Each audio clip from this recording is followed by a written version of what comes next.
श्री कृष्ण चैतन्य निमाई लाला धीरे धीरे बड़े होने लगे। और जैसे ही आप थोड़े बड़े हुए, करताल बजाना सबसे पहले सीखा। जैसे हमारे श्री ठाकुर जी ने प्रकट होने के बाद सबसे पहला शब्द अपने मुख से क्या बोला? गैया।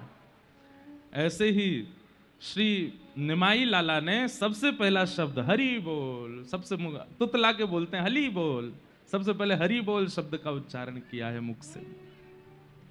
और महाराज जी कम ऊधमी नहीं है, ठाकुर जी से दुगुने ही ऊधमी है। ठाकुर जी तो आए हैं, श्री राधा भाव तो बाद में प्रकट होगा, पहले कृष्ण भाव को तो प्रकट कर लें।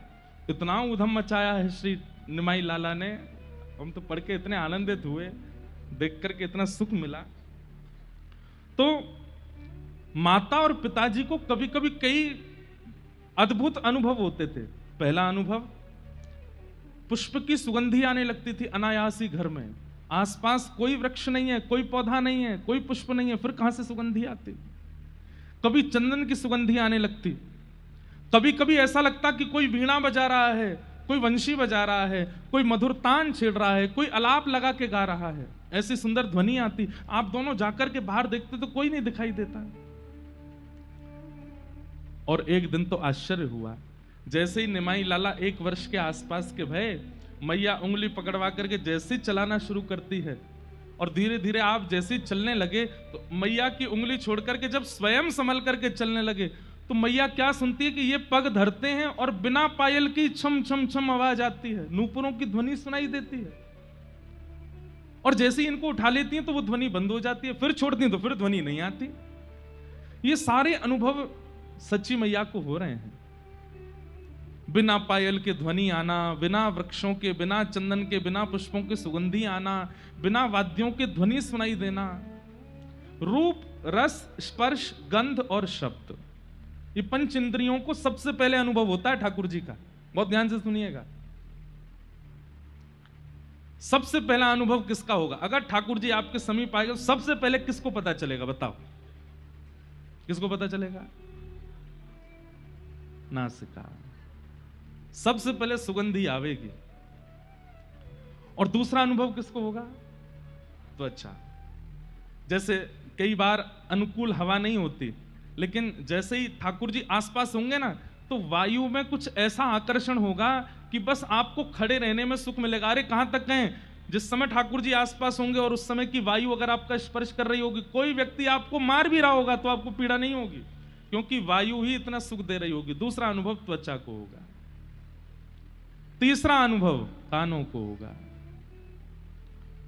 कोई सामने वाला तीव्र वेग से भी बोल रहा होगा ना, अभद्र, आपको ये लगेगा कि ये तो वायलेंस ही बजा रहा है, मोते हैं कैसे या कि सितार से निकल रहे। आहा, कभी संतों को देखा हमारे ब्रज में, ऐसे कैसे अद्भुत संत हैं, कई लोग उनके साथ कितना बुरा व्यवहार कर देते हैं, लेकिन फिर भी वो भैया ठीक है कोई बात नहीं, अरे आपको इसमें दोष नहीं दिखा, अरे कोई बात नहीं, जग को जीव है, कितना भी बुरा बोल दो उनसे, उनको बुरा ही नहीं लगता। क्यों नहीं लगता? ठाकुर जी के उपस्थिति का ये प्रमाण है कि शब्द बड़े ही कर्कश हैं, लेकिन आपको मधुर ही लगते हैं और आपके चित्त को उससे वेदना नहीं होती। रूप, सुगंधी, स्पर्श, शब्द, और फिर चौथा अनुभव होगा नेत्रों को, दर्शन। फिर जो दिखेगा, जित देखूं उतित श्याममयी है, सब अच्छे अच्छे ही लगेंगे, चाहे कितनों घोर नास्तिक आ जाए, वहां में गुण दिखेगा। और फिर अंतिम रस जो है, ये देने में ठाकुर जी विलंब कराते हैं, और ये रस क्या है? अधुरामृत।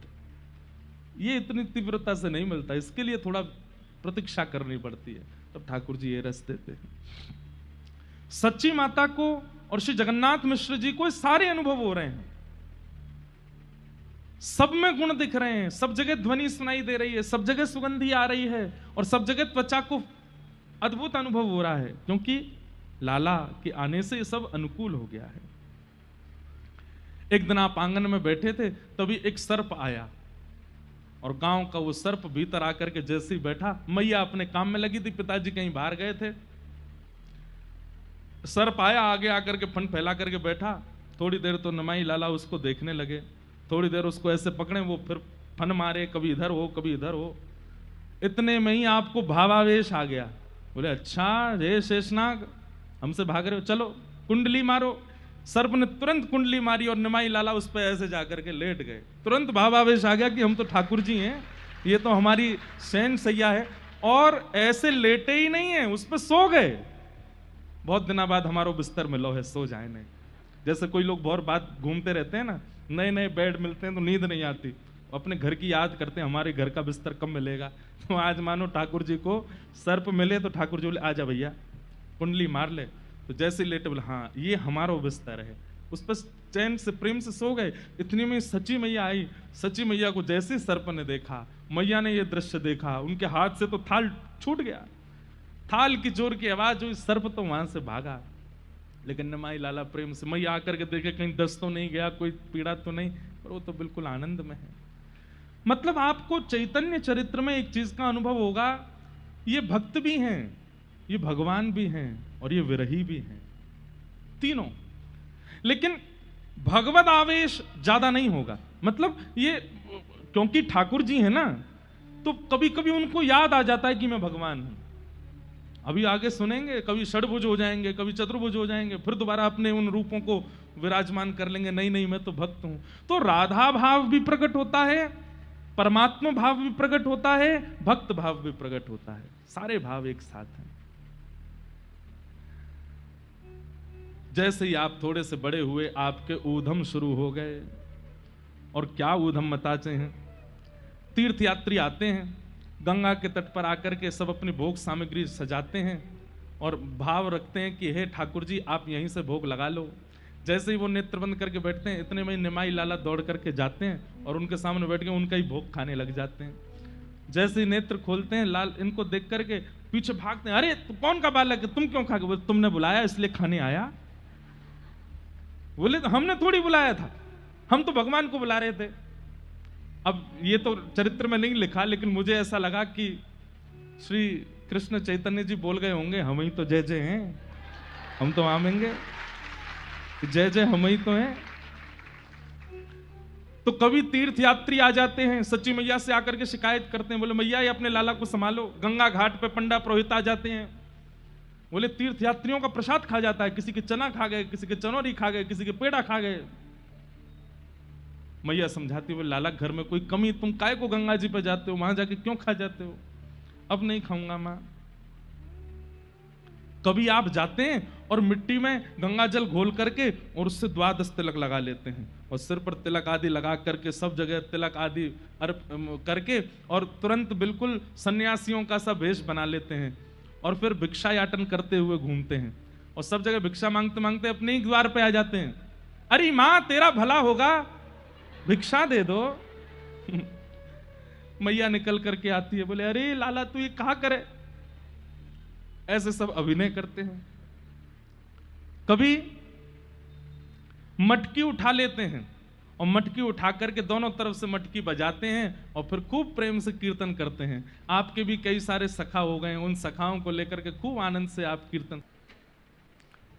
आपके बड़े भाई का नाम विश्वरूप जी, कल हम लोग सुन रहे थे, ये श्री बलराम जी के अवतार हैं और ये बाद में सन्यास लेकर के जब जाएंगे तब यही श्री नित्यानंद महाप्रभु से मिलकर के उनमें ये दोनों एक ही हो जाते हैं। फिर श्री नित्यानंद महाप्रभु के रूप में श्री बलराम जी ठाकुर जी के साथ रहते हैं। तो आपके बड़े भाई विश्वरूप जी ये अद्वैताचार्य जी की पाठशाला में पढ़ते थे। गौर हरि अब थोड़े से बड़े हो गए तो माँ इनको भेजती थी, जाओ पाठशाला से बड़े भैया को बुला लाओ।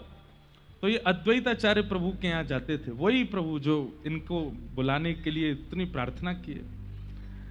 अब ये जैसे ही द्वार पर जाते, छोटे से इनको देख करके श्री अद्वैत प्रभु के तो नेत्रों से आंसू आ जाते, हाथ पैरों में कंपन होने लग जाता कि मेरे प्रभु आए हैं। लेकिन ये आकर के प्रणाम नहीं करते थे अद्वैताचार्य जी को, जो गुरु जी हैं सब प्रणाम कर रहे, तो फिर इनको विश्वरूप भैया कहते, बोले प्रणाम करो गुरु जी हैं। तो जैसे ही प्रणाम करने के लिए, बाकी सब बालकों का प्रणाम अद्वैत प्रभु स्वीकार करते, लेकिन जैसे ये प्रणाम करते तो श्री अद्वैत प्रभु उठा लेते, नहीं नहीं आप तो खड़े ही रहो सामने। बोले हम पहले ही नहीं कर रहे थे, भैया करवा रहे हैं। ऐसी इतने ऊधम किए हैं श्री गौरांग प्रभु ने, खूब आनंद। तब बोले माँ बुला रही हैं आपको, जल्दी चलो। विश्वरूप बोले अभी तो पाठशाला का समय पूरा नहीं हुआ, फिर क्यों बुला रही हैं? बोले चलो। घर जैसे ही गए तो वहां पे तो कई सारे लोग बैठे थे। विश्वरूप जी बोले माँ अभी पाठशाला पूरी नहीं हुई, आपने मुझे क्यों बुलाया? बोले अब तुम्हारी आयु हो गई है, अब तुम्हारे विवाह की चर्चा हम चला रहे हैं और तुम्हारा विवाह निश्चित करने का भाव है। विश्वरूप जी ने ये बात सुनी। आप माता पिता से बोले मुझे विवाह नहीं करना। अब ये सब ब्रह्म ज्ञान आदि लेकर के और ऐसे गुरु चरणों की आश्रित होकर के, मां ये नश्वर संसार में मुझे विवाह नहीं करना है। आप लोगों से मेरी प्रार्थना है, जिस कार्य को मैं कर ही नहीं सकता, जिसमें मेरा हृदय नहीं, उसमें जबरदस्ती करके मेरा और किसी अन्य का जीवन आप खराब मत कीजिए। माता पिता ने खूब समझाया लेकिन आपने उनकी नहीं मानी। घर में तो बड़ा मातम जैसा होने लगा। मां रो रो के बेहाल हो गई। इसलिए पढ़ा लिखाया था कि तुम कल को सन्यास ले लो? बोले मां पढ़ाई लिखाई से सन्यास का भाव नहीं, जगत की वास्तविकता पहचान हो गई है इसलिए सन्यास की इच्छा है। और श्री विश्वरूप जी सन्यास लेकर के घर से चले गए, विवाह नहीं किए। अब यहां विश्वरूप जी का तो जाना हुआ। घर में मां इतना रोती है, पिताजी इतने परेशान रहते हैं। तब गौरांग जाते हैं और जाकर के मैया की गोद में कहते हैं मैया जितनी कामनाएं बड़े भैया से आपको थी वो सब मैं पूरी कर दूंगा, आप ऐसे रो मत, मैं हूं ना आपके पास, मैं आपकी सेवा करूंगा, मैं आपके पास रहूंगा। उनसे थोड़ी सांत्वना होती। अब गौर हरि जाने लगे पढ़ने के लिए विद्यालय। अब पढ़ाई से जो आने का समय उसमें कभी एक आध घंटा ज्यादा लग जाता तो मैया को इतनी चिंता होती। मैया बोली बड़ा बेटा जैसे पढ़ लिख करके चला गया, कहीं ये छोटा वाला भी नहीं चला जाए। उन्होंने एक दिन जगन्नाथ मिश्र जी से बात की, बोले कि इसका विद्यालय भी बंद करा दो, ये भी चला जाएगा नहीं तो हमको छोड़ छाड़ के। और श्री गौर हरि जी का विद्यालय वहीं रुकवा दिया। उन्होंने पूछा आप मुझे विद्यालय क्यों नहीं जाने देते? बोले नहीं बस हो गई पढ़ाई, जितना तुमको जरूरत थी उतना तुम पढ़ लिए, इससे ज्यादा की आवश्यकता नहीं है। खूब कहा माता पिता को, खूब समझाया कि आप मुझे जाने दीजिए विद्यालय पढ़ने के लिए, लेकिन माता पिता नहीं माने। तो भैया हैं तो आचार्य चरण ना, कई बार बातों से नहीं समझाते तो करके समझा देते हैं। इतने में आपने क्या किया, ध्यान से सुनना। अपने एक सखा को बुलाया और सखा के कंधा पे हाथ धरा और बोले मैं अब अंधे का अभिनय करूंगा, तुम मेरे को मार्ग दिखाओ। और उसके कंधे पे हाथ धर के बोले अब तुम चलो। बोले जाना कहां है? बोले घर घर चलेंगे, भीख मांगेंगे। अपने सखा के कंधा पे हाथ धर के हर घर के बाहर, मैया तेरा भला होगा कुछ भिक्षा दे दो मैया। तो आकर के वो जैसी मैया देती, स्वयं गौर हरि तो अंधे का अभिनय करते हैं और अपने सखा, मैया मैं अंधा हूं, मुझ पर कृपा करके आपने दी, पर मेरी नेत्र तो इसके पास, इसको भी कुछ दे दो, उसको भी प्रदान करो। ऐसे पूरे गांव में सब जगह जाकर के भिक्षा मांगे और भिक्षा मांगते मांगते अपने ही घर पहुंच गए। अरे भगवान के नाम पे दे दो, दो बेचारे गरीब ब्राह्मण आपके द्वार पर आए हैं, कुछ लेकर के आओ। सच्ची मैया ने जैसी आवाज सुनी तुरंत जगन्नाथ जी के पास गई, बोले कुछ दीजिए, भिक्षुक आए हैं द्वार पर, कुछ दे दें, ब्राह्मण हैं बेचारे। आप खूब सारा कुछ अन्न सामग्री आदि लेकर के बाहर आकर के देखा तो वो तो गौर हरि निमाई लाला है। आंख बंद करके वो कह रहे मैया भगवान के नाम पे दे दो, कुछ तो दो मैया। मैया ने आकर ए निमाई क्या करते हो ये, और ये क्या कर रहे हो, कौन सा अभिनय कर रहे हो? मैया ब्राह्मण भिक्षा कब मांगता है? बोले कब मांगता है? जब उसको अध्ययन से दूर कर दिया जाए। पढ़ेगा नहीं, लिखेगा नहीं, ज्ञान अर्जन करेगा नहीं तो ब्राह्मण कुछ और तो कर नहीं सकता। आज की बात नहीं है, पर किसी काल में तो यही था ना कि ब्राह्मण का एक ही अधिकार है, पढ़ना पढ़ाना, यज्ञ करना करवाना, दान देना दान लेना, ये तीन कर्म ब्राह्मण के। आज तो सब कर रहे हैं ब्राह्मण भी। लेकिन श्री गौरांग प्रभु कहते हैं, बोले कि मां ब्राह्मण को भिक्षा मांगने की नौबत कब आती है? जब वो पढ़ता नहीं है। और मेरे साथ वही होने वाला है। मेरे माता पिता ने विद्यालय बंद करा दिया तो मैं पहले ही अभ्यास कर रहा हूं मांगने का। ये बात सुन करके आपकी मैया बोली अरे लाला ये सब मत करो, तुमको हम विद्यालय भेज देंगे। बोला हाँ मैया अब ठीक है ना, हाँ भाई लाला तू भी जा अपने घर, अब जरूरत नहीं है, जितने पैसे लिए सबको दे आना वापस, जितनों से भिक्षा ली। और आप पुनः पाठशाला जाने लगे। और वहां जाकर के अध्ययन करने लगे। खूब मन लगा करके पढ़े। 11 वर्ष की आयु में श्री गौर हरि जी का यज्ञोपवीत संस्कार हुआ। लेकिन यज्ञोपवीत संस्कार के कुछ दिन बाद ही आपके पूज्य पितृचरण श्री जगन्नाथ दास जी, उनका भगवत धाम गमन हो गया। अब मैया इतनी व्याकुल हो गई, अब अपनी मां को संभालते हैं, उनके रुदन को शांत करने का प्रयास करते हैं। मां से कहते हैं, मां मैं हूं ना अभी आपके पास, आप ऐसे मत होइए। अपनी मां को खूब संभाला। आप इतने विद्वान हो गए पढ़ लिख करके कि न्याय शास्त्र के ऊपर एक अद्भुत ग्रंथ लिख रहे थे। आपके एक पाठशाला में मित्र थे, उनका नाम था श्री रघुनाथ, और वो भी न्याय के विद्यार्थी होने के नाते वो भी एक ग्रंथ लिख रहे थे। रघुनाथ की बड़ी इच्छा थी कि मैं जो ग्रंथ लिखूं वो पूरे विश्व में सर्वव्यापी हो जाए। मैं जिस ग्रंथ का अवलोकन करूं उस ग्रंथ को देख करके सब वाह वाह करने लग जाएं। आप ग्रंथ का निर्माण कर रहे थे तो एक दिन निमाई मतलब अपने गौर हरि जी के बगल में बैठ करके आप अपना ग्रंथ उनको दिखाने लगे। तो श्री चैतन्य महाप्रभु ग्रंथ देखने लगे और बड़े प्रसन्न हो रहे थे। तभी रघुनाथ ने कहा, तुम्हारे बगल में जो एक किताब रखी है ये क्या है? तो श्री गौर हरि जी बोले, मैं भी न्याय पर एक ग्रंथ लिख रहा हूं, ये वो है। अच्छा मुझे दिखाओ। तो जैसे ही रघुनाथ ने वो ग्रंथ देखा, ग्रंथ के पहले पृष्ठ को पढ़ते ही उसको अपना पूरा ग्रंथ सूक्ष्म लगने लगा, रोने लगा, दुखी हो गया बेचारा। गौर हरि बोले, आप इतने परेशान क्यों हो गए? मेरा ग्रंथ पढ़ के अच्छा नहीं है? बोले, नहीं, मैं तुमको छुपाना नहीं चाहता, मैं सत्य बताऊं तो मैं ऐसा ग्रंथ लिखना चाह रहा था जो कोई और लिख ही नहीं सके, पूरे विश्व में मेरे ग्रंथ की ख्याति हो जाए। पर तुम्हारा ग्रंथ पढ़ करके तो मुझे अपने ग्रंथ बहुत सूक्ष्म लग रहा है।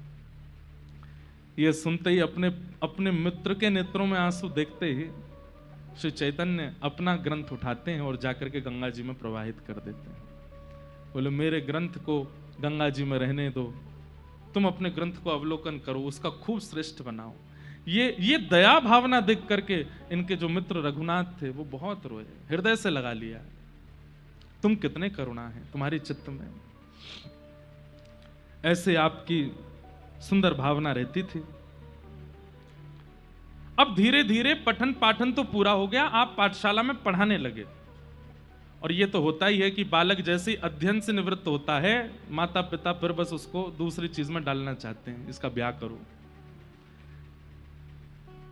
निमाई लाला का अध्ययन पूर्ण हो गया, उसी पाठशाला में आप पढ़ाने लगे बालकों को। माँ ने सोचा कि अब ये भी चला जाता है, पिताजी है नहीं है, बड़े भाई घर छोड़ के चले गए, मैं अकेली रहती हूं, अब इसका ब्याह करा देते हैं। तभी एक वल्लभ नाम के बड़े कुलीन विप्र रहते थे, उनकी पुत्री थी जिनका नाम श्री लक्ष्मी था। एक बड़ी सुंदर कथा आती है कि जब ये बचपन में बहुत उधम मचाते थे गौर हरि, तो गंगा घाट पर आकर के पूजा करने वाले लोगों के आगे जब वो आंख बंद करके बैठे होते तो ये आके सामने बैठ जाते थे ऐसे, और जब नेत्र खोलते थे तो वो सब कहते, अरे ये क्या कर रहे हो? बोले, मैं ही जय जय हूं।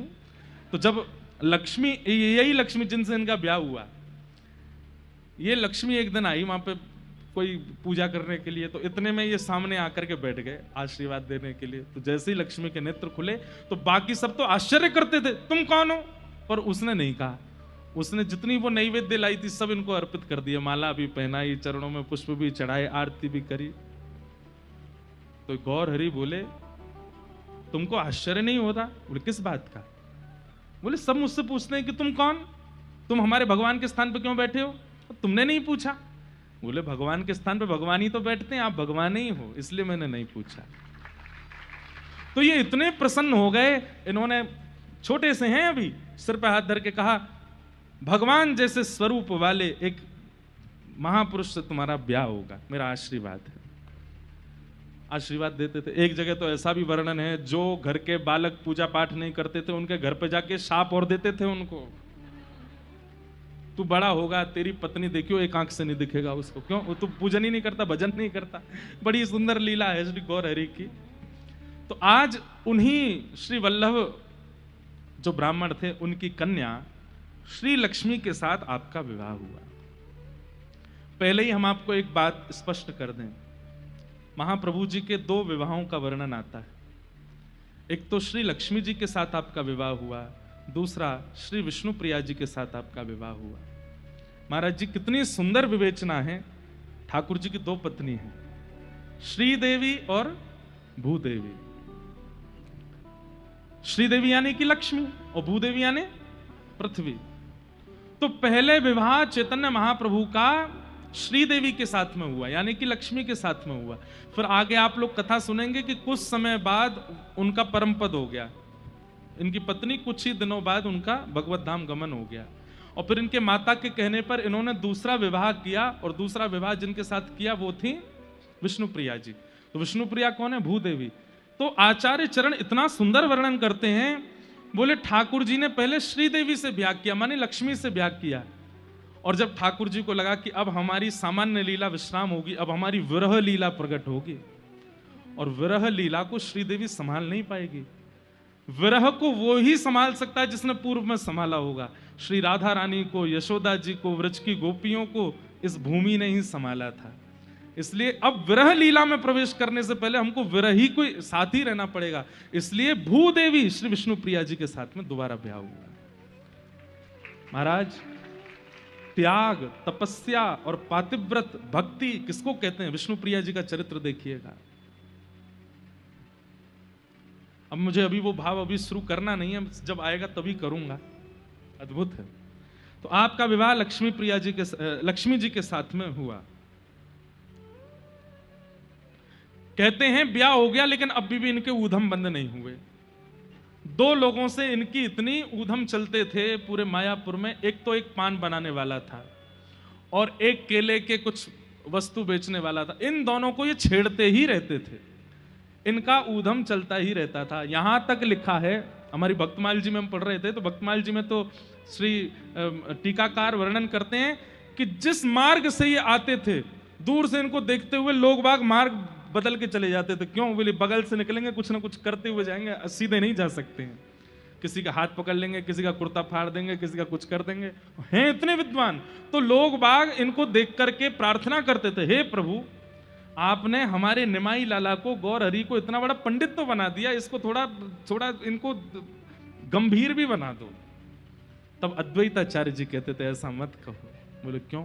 बोले जिस दिन ये गंभीर होंगे उस दिन पूरा विश्व गंभीर हो जाएगा, इसलिए इनका ये आनंद। अच्छा, एक चीज देखी गई है, आप शायद अनुभव करते हो, जो व्यक्ति बहुत हंसता खेलता है ना, बहुत आनंद में रहता है, सबके जिस सभा में जाता है खुश कर देता है सबको। किसी भी बात पर उसके पास में ऐसे शब्द होते हैं कि सब खुश हो जाएं, दूसरों को छेड़ता है, हंसाता है। उसके जीवन में एक समय तो आता है कि वो थोड़ा सा, उस समय दूसरों को भी पीड़ा होती कि इतना हंसता खेलता व्यक्ति इतना शांत क्यों हो गया। गौर हरि का स्वरूप ऐसा ही है। आप आज भी ब्याह हो गया, तो कई लोग टोकते थे इनको, बोले अरे गौर हरि अब तुम बड़े हो गए हो, तुम्हारा ब्याह हो गया है, अब तो कम से कम उधम मत किया करो। लेकिन ये नहीं मानते थे, फिर भी उधम करते थे, खूब आनंद करते थे।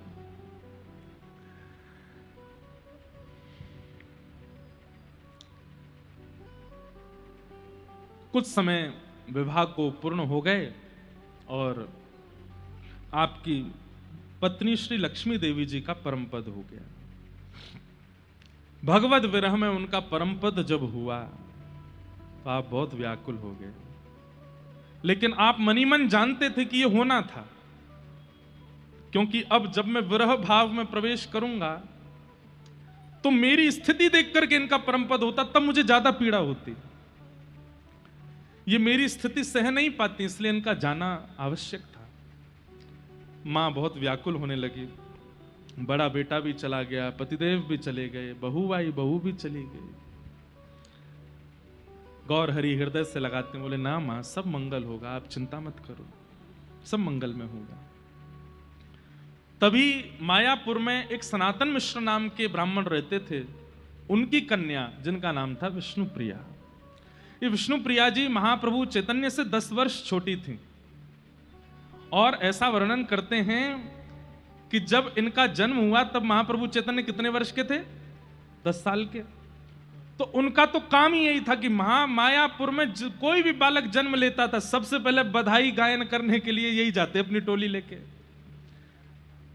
जैसे ही सनातन मिश्र के यहां पर लाली ने जन्म लिया, घंटे घड़ियाल बजने लगे, सब लोग बधाई बधाई कहने लगे। ये गंगा जी के तट पर अपने सखाओं के साथ बैठे थे, तभी इन्होंने सुना ये आवाज कहां से आ रही है।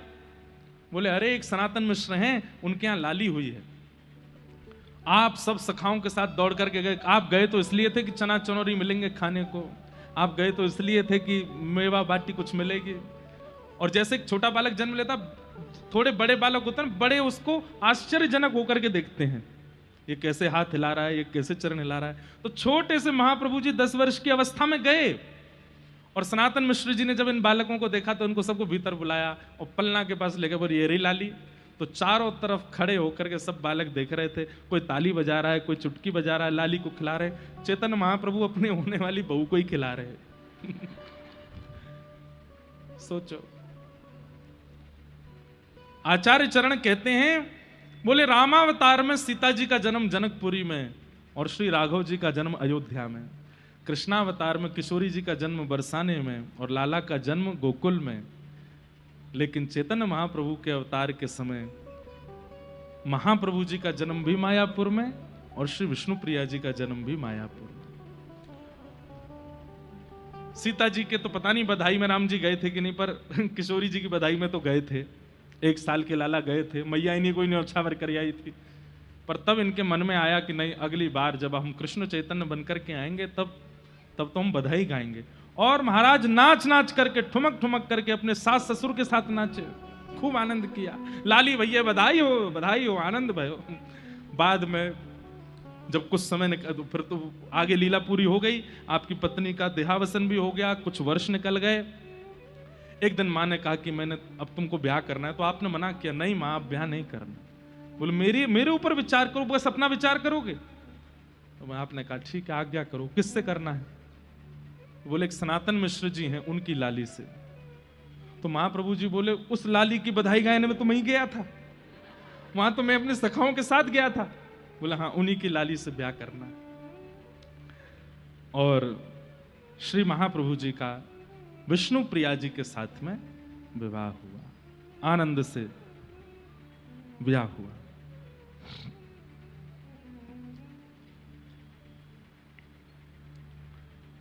कुछ समय आप विवाह कार्यों में रहे, 3 महीने व्यतीत हो गए थे विवाह को,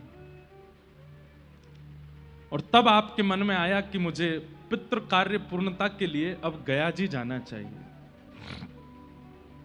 बहुत सावधानी से सुनिएगा। जैसे भगवान कृष्ण की लीला 3 भागों में बटी है, बाल लीला, फिर उसके बाद अपनी मथुरा लीला और फिर द्वारिका लीला, ऐसे ही श्री चैतन्य महाप्रभु की लीला भी 3 भागों में। और बाल लीला और आनंद की लीला तो विश्राम हो रही है, अब यहां से विरह लीला प्रारंभ होगी। सर्वप्रथम आपको विरह आवेश कब हुआ? आपने अपनी माताजी से आज्ञा मांगी कि मां मुझे पितृ कार्य करने के लिए, पिंडदान आदि करने के लिए अब गया जी जाना है, आप आज्ञा दें। आप पाठशाला में पढ़ाते थे और पाठशाला में जितने बालक थे वो बालक भी इनके साथ जाने को तैयार थे। तब मां ने कहा कि आप अकेले मत जाओ, हो तो बालक ही आप और बड़े चंचल और हो, इतनी दूर जाओगे कैसे चलेगा। तो आप साथ में अपने मौसा जी को लेकर के जाओ, जो कि गुरु रूप भी थे, जिनका नाम था चंद्रशेखर जी। और आप अपने सब शिष्यों के साथ, चंद्रशेखर जी के साथ श्री गया जी की यात्रा पर निकले।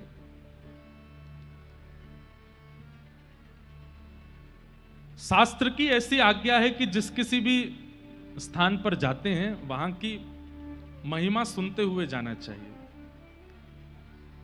आपने शास्त्रों में गया जी की महिमा पढ़ी थी, लेकिन आज सब लोग बैठे थे रास्ते में ही सब सुनते हुए जा रहे हैं, तो आपने कहा गया जी की महिमा क्या है? तब बोले कि एक गयासुर नाम का एक दैत्य था, वो तप कर रहा था। ध्यान से सुनिएगा, वो तप कर रहा था, इतना तप किया कि उसके तप से देवताओं को यह लगा कि भाई इंद्र प्रकट हो गए, ब्रह्मा प्रकट हो गए, देवता सब प्रकट होते जा रहे हैं। प्रकट होकर के वो जैसे आंख खोल करके देखता है, प्रणाम करता है और फिर से नेत्र बंद करके तप में बैठ जाता है, कुछ मांगता नहीं है। और तप का ये प्रभाव होता था कि वो जब कुछ मांगता नहीं था तो उसका शरीर बड़ा हो जाता था। इंद्र आदि देवताओं को कुछ समय बाद लगने लगा कहीं ऐसा तो नहीं है तप से इतना विशाल हो जाए कि एक दिन स्वर्ग पर चढ़ाई कर दे। आपने जाकर के सब देवी देवताओं को इकट्ठा किया, सबने आकर के उससे कह दिया भाई कुछ मांगो, लेकिन वो यही कहता कि मुझे कुछ नहीं चाहिए, बस मैं तप करूंगा। अब तो देवताओं को और लगने लगा कि निश्चित ही हम लोगों पर आक्रमण करने के लिए कर रहा है। एक कथा याद आई, हमारे वृंदावन में एक महात्मा थे, और ज्यादा पुरानी कथा नहीं है। उन्होंने दीक्षा ग्रहण करने के बाद अपने गुरुदेव से कहा कि गुरुदेव मुझे आज्ञा दीजिए, मैं क्या करूं। तो गुरुदेव ने कहा भांडीर वन चले जाओ। और भांडीर वन सबको पता है ना, भांडीर वन यमुना पार भांडीर वन जाओ और वहां जाकर के जो गुरु ने आपको, हमने जो मंत्र दिया है इसका अखंड माला करो। बोले कब तक करें? और जब तक प्रिया प्रियतम प्रकट ना हो जाए तब तक करो। गुरु जी ने भी ऐसी आज्ञा दी, जो आज्ञा। चले गए और भांडीर वन में एक वृक्ष के नीचे बैठ करके युगल नाम का ऐसा कीर्तन किया, करते करते करते करते करते करते करते कितने महीने बीत गए। और जैसे ही महीने पूर्ण हुए, प्रिया जी से देखा नहीं गया। ठाकुर जी से बोली चलो दर्शन देने। और श्री प्रिया प्रियतम दोनों युगल रूप धारण करके उनके सामने प्रकट हो गए। सिर पर हाथ फेरा तो नेत्र खुले, नेत्र खोल करके देखा तो साक्षात श्री प्रियालाल जी सामने खड़े हैं। आपने उनको दंडवत प्रणाम किया। अब हुआ क्या? प्रकट तो हो गए ठाकुर जी, अब प्रकट होकर उनका दर्शन कर रहे हैं। यहां श्री प्रियालाल जी मंद मंद मुस्कुरा रहे हैं और वो बाबा सामने बैठ करके नेत्रों से अश्रु बहा रहे हैं, वो भी मुस्कुरा रहे हैं। 1 घंटा हो गया। ठाकुर जी बोले श्री जी कहा विचार है? बोले ये कुछ कहें तो फिर आगे बात, तो कुछ बोल ही नहीं रहे। ठाकुर जी बोले बाबा कुछ बोले गो। क्या बोले? भैया आपने युगल मंत्र गाया, हम दोनों प्रकट हो गए, तुम बस प्रणाम करके बैठो, कुछ मांगना हो तो बताओ। तो आप करुण भाव से बोले गुरुदेव ने मांगने के लिए नहीं बोला था, गुरुदेव ने केवल कहा था कि प्रियालाल प्रकट हो जाएं तब तक तप करना है। आप प्रकट हो गए, मांगने की आज्ञा गुरुदेव ने नहीं दी थी। ये भाव सुनते ही श्री जी के नेत्र सजल हो गए। कैसी निष्ठा अपने गुरु में। हमें पता चल जाए कि उस पेड़ में भगवान है तो महाराज पेड़ को घर ले जाने तक की नौबत ले आएंगे हम। यहाँ साक्षात ठाकुर जी सामने प्रकट हो गए, लेकिन उनको याद ही नहीं, वो जानते ही नहीं कि मुझे क्या मांगना है। मेरे पास ना बुद्धि है, ना मन है, ना कुछ है, सब गुरु जी हैं। उन्होंने आज्ञा नहीं दी थी कि कुछ मांगो। प्रिया जी बोली ये इतने श्रेष्ठ शिष्य हैं, इनके गुरु को भी नहीं पता होगा ये। तो लाल जी बोले अब क्या करें? तो प्रिया जी ने आज्ञा दी, बोले एक काम कीजिए अपने गुरु जी से पूछ के आओ, प्रियालाल जी आए क्या मांगू। तो आप दौड़े दौड़े अपने गुरुदेव के पास गए। महीनों बाद गुरुजी ने देखा दाढ़ी बढ़ गई थी, जटाएं निकल आई थी, देख के पहचान भी नहीं पाए। कौन हो? बोले कि आपका शिष्य हूं, आपने आज्ञा दी थी भांडीर वन में। अरे मैंने कहा था प्रियालाल जी नहीं आए। बोले प्रियालाल जी आ गए। तो गुरुदेव सुन के आश्चर्य कर, प्रियालाल जी आ गए? हाँ, प्रतीक्षा कर रहे हैं भांडीर वन में और खड़े हैं। बोले क्यों? बोले प्रकट होकर के बोले मांगो। तो मैंने कहा गुरुदेव ने कहा था केवल प्रियालाल जी प्रकट हो जाए तब तक जप करो, मांगने की आज्ञा आपने नहीं दी थी, तो मैं पूछने आऊं, वो आ गए, क्या मांगूं? गुरुदेव ने हृदय से लगा लिया। बोले धन्य है, मैं धन्य हो गया तुझे पा करके। सच में खड़े हैं? बोले हाँ। गुरुदेव हाथ पकड़ के गए तो देखा तो श्री प्रियालाल जी वहां प्रतीक्षा कर रहे थे, थोड़ी पे हाथ धरे और सामने से शिष्य गुरु को लेकर के आए। गुरुदेव ने प्रणाम किया और बोले अब क्या मांगूं गुरुदेव बताइए। बोले बस ये दोनों राजी रहें, ये दोनों प्रसन्न रहें, यही मांगो और कुछ मत मांगो। भैया ऐसी गुरु निष्ठा होती है। लेकिन यहां पर गयासुर नाम का दैत्य, इसके नाम मांगने के पीछे छल था। क्योंकि जितना तप करते हैं हम जैसे ही उस तप के बदले कुछ मांगते हैं ना, वो तप का सारा पुण्य क्षीण होता है। जैसे आपने एकादशी व्रत किए, अब एकादशी व्रत से प्रसन्न हो गए मानो ठाकुर जी, या फिर कभी आपके जीवन में कोई कष्ट आया तो आपने कहा हे प्रभु मेरे जीवन में मैंने जितनी एकादशी करी सबके फल में मुझको ये जो कष्ट आया इसको दूर कर दो। वो कष्ट दूर हो जाएगा, लेकिन आपके जीवन में जितनी एकादशी का फल था सब नष्ट हो जाएगा। इसलिए पैर छूने की भी मना करते हैं आचार्य चरण। क्यों? हम लोग जितना नाम करते हैं, जितना भजन करते हैं, जितना तप करते हैं, कोई प्रणाम करता है तुरंत वो भार ले जाता है उसका। अब ये पता चल जाने के बाद तो और नहीं मानते लोग। अपनो भजन तो बनना रहो, इनके पाम पकड़ो।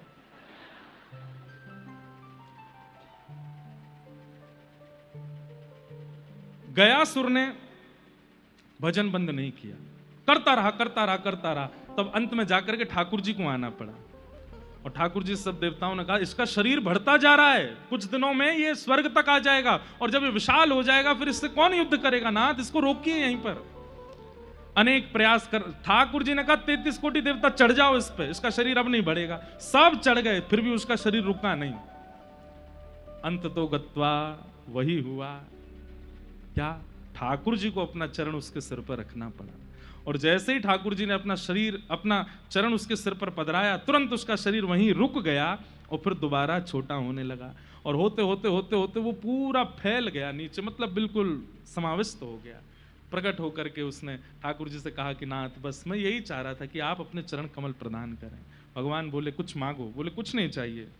बोले आपके चरण कमल बड़े अद्भुत हैं, लेकिन सबको प्राप्त नहीं होते, आप बस एक वरदान दे दीजिए। बोले क्या?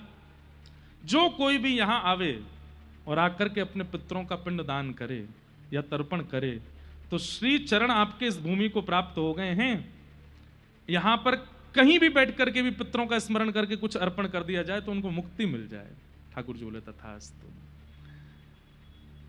ये कथा गया की सब सुन रहे थे, चैतन्य महाप्रभु भी भाव से बैठ करके सुन रहे थे। जैसे सुने कि इस भूमि को चरण मिले हैं तो सोचिएगा चैतन्य महाप्रभु क्या सोचने लगे।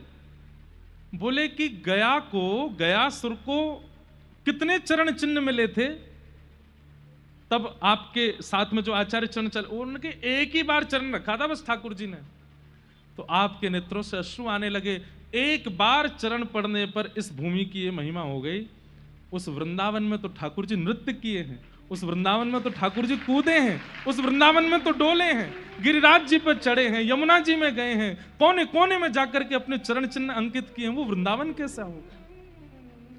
जो पूरा वृंदावन कृष्ण चरणों से अंकित है, उस वृंदावन की स्थिति कैसी होगी?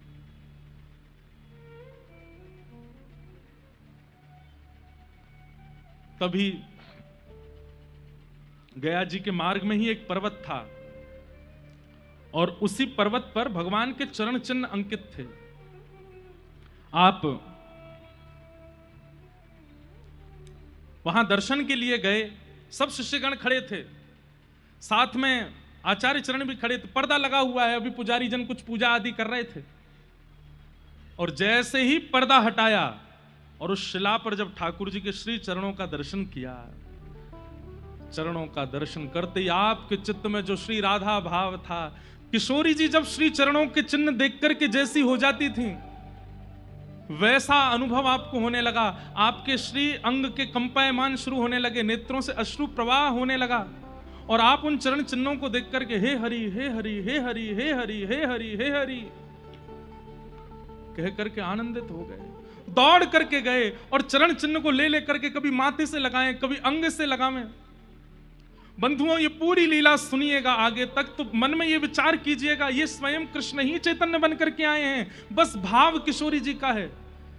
जब ठाकुर जी याचना कर रहे थे कि हे श्यामाजू अपना हृदय मुझको दे दीजिए, तब किशोरी जी कहती हैं हंस करके, सह नहीं पाओगे, ये तो मैं थी जो सह गई। ठाकुर जी बोले आप अभी मेरा बल जानते नहीं हो। किशोरी जी बोली मैं सब जानती हूं, मैं फिर भी कह रही हूं, आप गिरिराज जी धारण कर सकते हो, आप कंस वध कर सकते हो, आप कुबलिया पीड़ हाथी को उठा सकते हो, लेकिन आपके प्रेम का विरह आप नहीं सहन कर पाओगे। ठाकुर जी बोले मैं कर लूंगा, एक बार दीजिए। तो आज पहली बार चरण दर्शन हुए हैं, और चरण दर्शन करते इतने व्याकुल हो गए, विह्वल हो गए, दौड़ करके गए, जाकर के चरण चिन्ह अंकित अंक से भरने लगे। कहां है मेरे श्याम, कहां है मेरे मधुसूदन, कहां है मुरलीधर, कहां है, ढूंढने लगे। शरीर कंपायमान होने लगा, नेत्रों से अश्रु अविरल धारा गिरने लगी, नेत्र ऊपर को चढ़ गए, और आप ढूंढते ढूंढते ढूंढते गिर पड़े। इतने में ही वहां माधवेंद्रपुरी दास के एक शिष्य ईश्वरपुरी जी विराज रहे थे। उन्होंने जब देखा कि कुछ कोलाहल हो रहा है, लोग चिल्ला रहे हैं, महाप्रभु जी की स्थिति को कोई देख नहीं पा रहा है, लोग दूर खड़े होकर के देख रहे हैं और सबके नेत्रों से अश्रु, शरीर पूरा लाल पड़ गया है, हड्डियां जो ये इनको जॉइंट्स बोलते हैं, जो जहां पकड़ होती है वहां से हड्डियां अलग हो गई हैं, विरह की चरम स्थिति प्रकट हो गई है। छोटे छोटे बच्चे वो क्या जाने कि कैसे संभालना है, कोई पैर मल रहा है, कोई हाथ मल रहा है, और आप बस हे हरि हे हरि हे कृष्ण हे कृष्ण हे कृष्ण, कहां हो। जैसे गोपियां व्याकुल हुई थी, जैसे किशोरी जी व्याकुल हुई थी, वैसे व्याकुल हो गए। अचानक से आप उठ करके खड़े हो गए, दौड़ने लगे, किस दिशा में है वृंदावन, मैं जाऊंगा श्री कृष्ण के पास, जाकर के उनको अपने अंग में भर लूंगा। और आप जैसे ही उस पर्वत से वृंदावन की ओर दौड़ने लगे, इतने में ही सामने से ईश्वरपुरी जी आ गए। आपने आकर के उनको अंक में भर लिया, आप निकल करके भागने लगे, लेकिन पकड़ लिया और सब बच्चों को बोला जल्दी आओ। सब बच्चों ने आकर के चैतन्य महाप्रभु के हाथ पकड़े, पैर पकड़े, और ईश्वरपुरी जी महाराज गाने लगे, प्रणत देहिनाम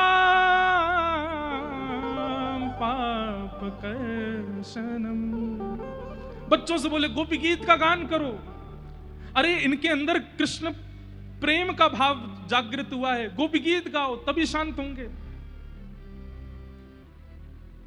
जयति तेधिकं जन्मना व्रजः श्रयत इंदिरा सस्मदत्रहि दयित दृश्यतां दिक्षुतावक स्वयि धृता सव स्वां विचिन्वते। जब सब बालक मिलकर के गोपी गीत का गान करने लगे, आपका स्वर धीमे धीमे शांत हो गया, और धीमे धीमे स्वर शांत हुआ और उन बालकों की स्वर लहरी में आप भी गाने लगे, एक विरहणी गोपी बन गए। और नेत्र खोल करके कहने लगे, वहां है श्याम सुंदर, वो बैठे हैं वृक्ष के ऊपर, अरे वहां नहीं है, वो तो कोई पक्षी है, अरे उधर बैठे हैं कृष्ण, वहां बैठे हैं। जैसा विरह गोपियों को और श्री किशोरी जी को, वैसा विरह चैतन्य महाप्रभु को होने लगा। थोड़ी देर तो आप शांत रहे, लेकिन जैसे ही गोपी गीत विश्राम हुआ, गोपी गीत के विश्राम होते पुनः भावावेश आ गया, फिर से दौड़ने लगे। तुरंत ईश्वरपुरी जी बोले, बच्चों इसके आगे के श्लोक आते हैं जहां पर ठाकुर जी प्रकट हो जाते हैं, उस श्लोक का गान करो तुरंत। सबने मिलकर के गाया, ताशामाविर्भूत सौरी स्मयमाय मुखाम्भुज, ताशामाविर्भूत सौरी स्मयमाय मुखाम्भुज, पीतांबरधर श्रगवी साक्षान मन्मथ मन्मथ। और जैसे ही कहा कि श्याम सुंदर गोपियों के विरह रुदन गीत को सुनकर के पीतांबरी पहन करके प्रकट हो गए हैं, आप दोनों भुजा उठा करके वहीं तमाल वृक्ष का उसके तरफ दौड़ करके गए, और मेरे श्याम सुंदर आ गए, हृदय से लगा करके रुदन करने लगे, और रुदन करते करते वहीं मूर्छित होकर के गिर पड़े।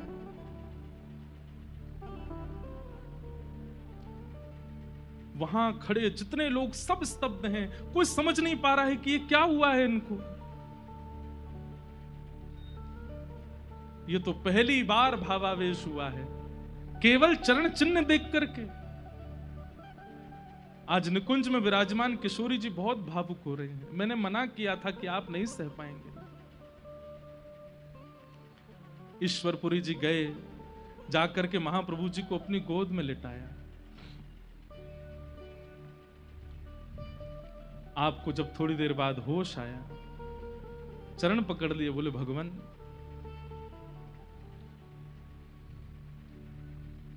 अब मुझे आप कृतार्थ कीजिए, मुझे दीक्षा प्रदान कीजिए, मुझे कृष्ण मंत्र दे दीजिए, मुझे अब एक सहारा दे दीजिए जिसके आश्रय में रह करके मैं कृष्ण को भजता रहूं।